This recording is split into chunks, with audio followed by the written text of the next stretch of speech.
Hi, hi, hi, hi, hi, hi, hi, hi, hi, hi, hi, hi.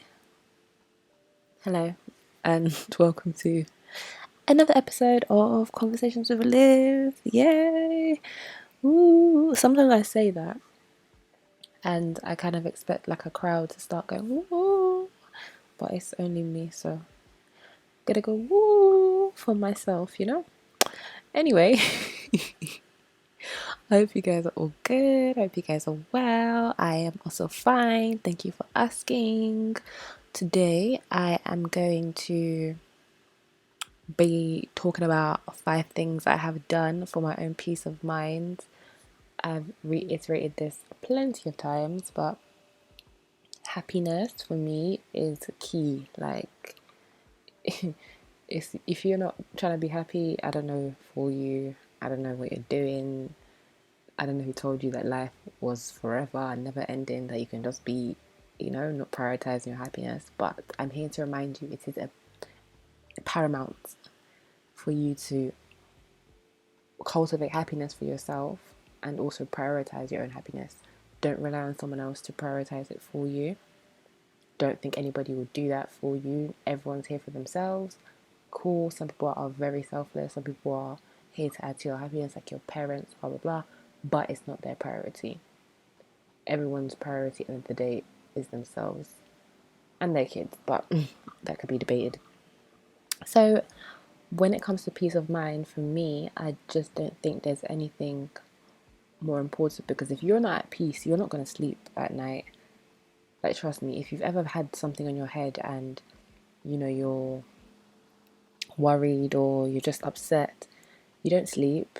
Maybe you don't eat, maybe you eat too much. Like, it just ruins the equilibrium of your body. Whereas if you are at peace, nothing can shake you. And that's not to say that you don't have like bad days or you don't have bad things happen to you, but like the way I am now, for example, if something bad happens to me, it doesn't take up much of my time. Like, I'll think about it and I'll just accept it and then just move on, because this kind of goes into something else, but it's like, if you realize you can't control things, like some things are out of your control, you really stop worrying about different things. And that's the peace of mind that you need to get to the point where nobody can shake you. Because once you're shaken, or like I said, you have things on your head, you're just thrown off. Like, you could be on a good path, getting your stuff done, and then suddenly like something comes your way and then like you're knocked back for like 2 weeks. Like, that's long. So yeah, I'm just gonna mention 5 things, and to be honest, all those 5 things kind of link, kinda. Anyway, first one is, I would have forgiven myself and forgiven people sooner. So I've made the conscious decision to just accept that everyone, including me, is not what's the word? We're not immune to like making mistakes. I think when you hold people at such a high standard, and that I hold myself to a very high standard because I just want the best for myself. When something happens, you're like, oh, like, how could that happen? How could they do that? But you are human. You're not a demigod. You don't have powers. You're not Thor. Like, you're gonna make mistakes irrespective of how much you don't want to. So forgive yourself. With forgiving comes less time to be angry. So by forgiving people, it doesn't make me hot. Like, being angry for me, it's an interesting experience. It's not that I get, like, I don't shout. Even up to now, I find it really hard to like properly shout. But I get really hot in my head. Like, my head gets hot. You know when you watch films and there's steam coming out of somebody's head? That's what happens when I'm angry. And then it just really, like, I just will sit there and think, wait, really? Like, me? Like, it's happening to me? So I'm thinking in my head, just to eradicate that heat that I'm feeling, just forgive people and acknowledge it's happened. I'm not necessarily saying forget it, because if someone has done you dirty, it would be really dumb of you to let them do it to you again. But Just for the sake of yourself, just forgive them. Like like if someone does something to me now, I can just be like, okay, cool, it's done. Doesn't mean I want to speak to them. I didn't say that. I just said to forgive them. With forgiveness, I think that's where people get a bit confused. The Bible tells you to forgive, but in the Bible, it didn't say, okay, forgive, and then also like be brethren with the person that did you dirty. No, that's not what it said. Unless I'm wrong. If I'm wrong, then you guys should give me the scripture. It just says to forgive. Don't hold any malice to that person, but you don't have to be buddy buddy with them. You don't have to. If it's your partner and they've cheated on you, you don't want to take them back. Don't take them back. If you want to take them back, take them back. That's your own. Like everyone has their own thing, and I'm not saying to do that. But I'm saying like this forgiveness is for you. Anytime you forgive somebody, it's never for the other person. It is for yourself. So yeah. The second one is I've stopped arguing with terrorists. Now, a terrorist is somebody to me that will never understand where they've come wrong, will never hear your point of view, does not listen to you to understand what they did wrong, nor do they listen to understand, they listen to apply. So if I have done, I'm trying to think of someone that's a terrorist that I know. So if there's somebody at work that I know just does not listen to reasoning, does not listen to anybody, and they want to start an argument with me, I'll just be like, oh, okay. Like my favorite, it's really bad. I'll be like, okay, oh, okay, or like, fair enough. Like, it's just, I'll just leave it. Or if I feel like I'm going to argue with somebody that's just adamant on being right, I stop doing that. You don't have to be right all the time. Arguing with someone, it's because you kind of feel like you have a point, and everyone has a point. And even if your point is the right one, you don't have to make that known. If you know you're right, you're right. What does them knowing you're right bring? Because once you've done arguing, once you've finished arguing with them, it's a bit like, okay, so what's now? What's next?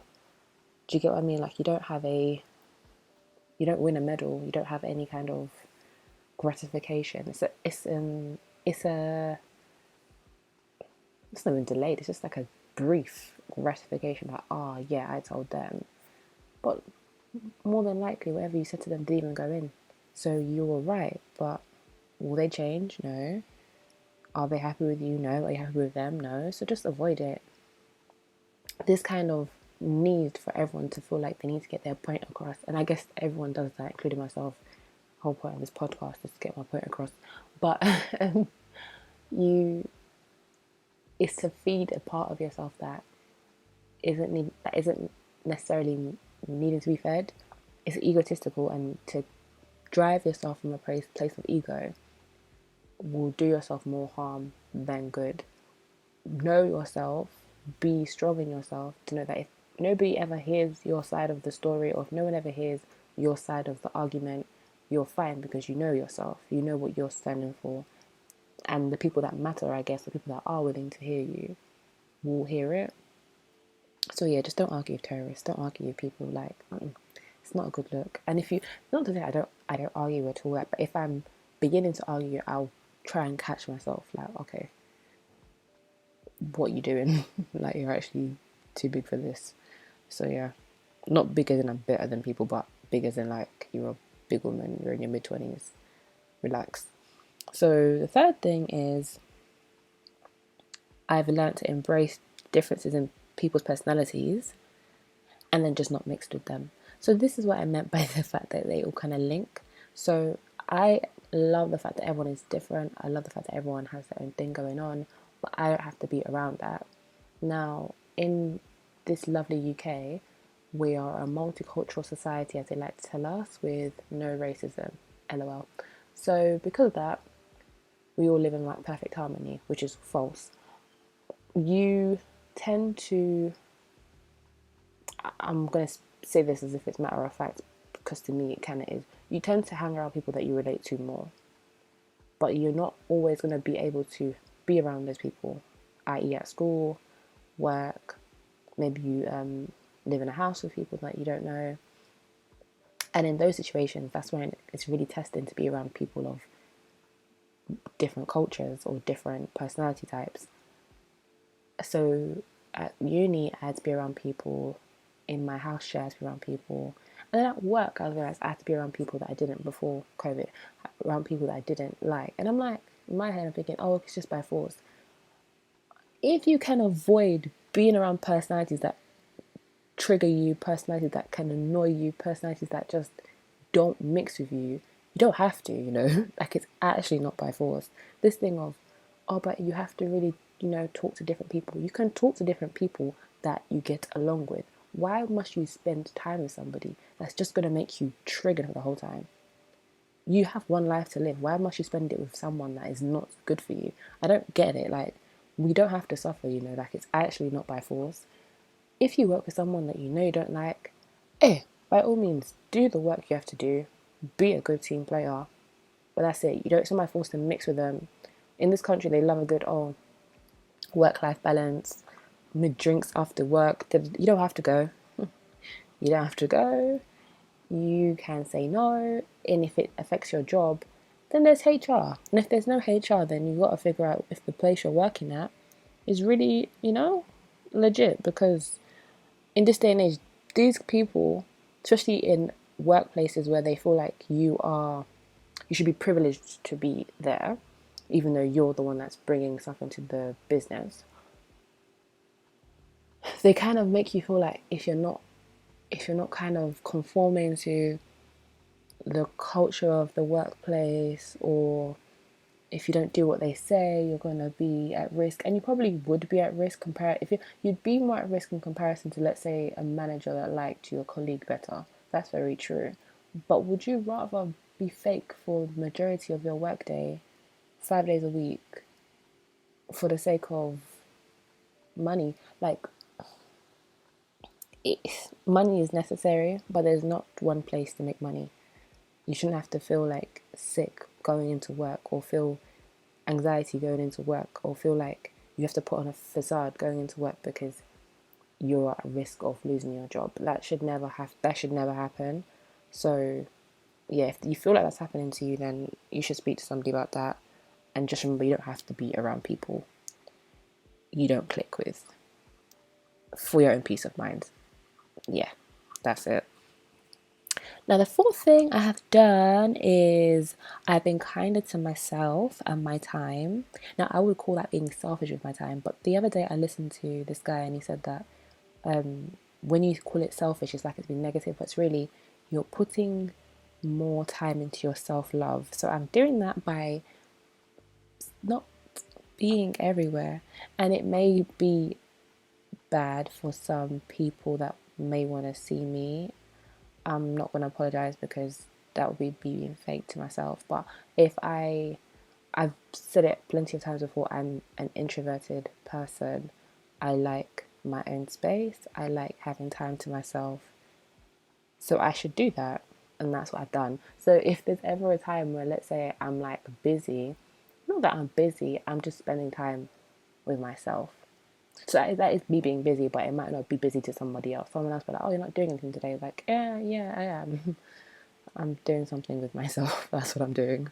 So yeah, I'm just carved out enough time, and I kind of make sure that I carve out enough time regularly so that I don't ever feel like I'm overexerting myself or I'm doing myself a disservice in the replacement of being there for other people. Because I've done that before, where I've always put myself forward for other people and then maybe expected it back from myself. But really and truly, I should be able to put myself forward for others, but then also know that I got me if I need to. Like, if I need to, I got me regardless.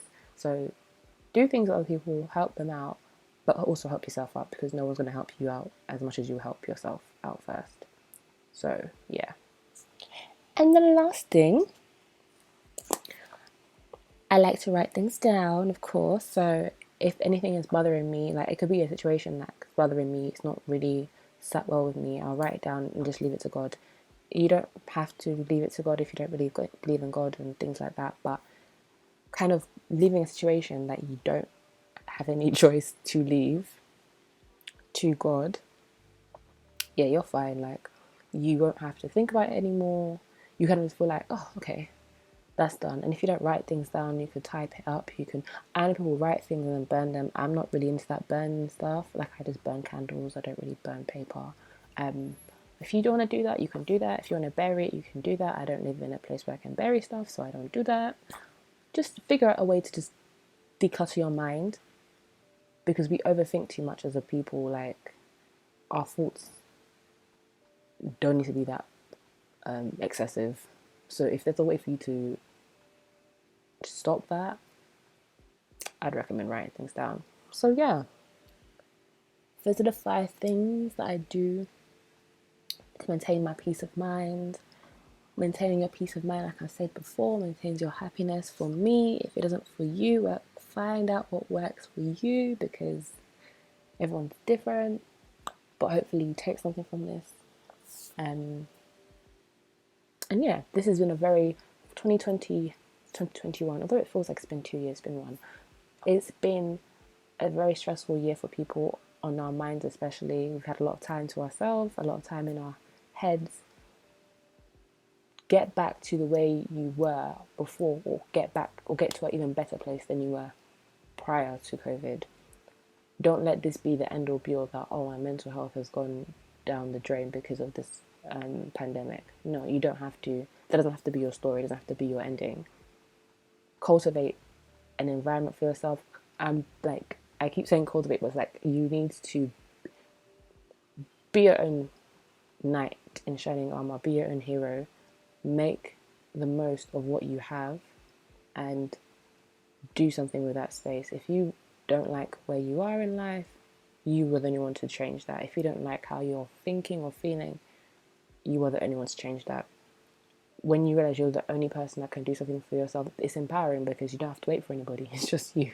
So if you're the one that's delaying, you know what you're going to do, you know? All right. That's been enough of me talking. I hope you enjoyed it. If you have, share, like, and I'll see you next week. Bye.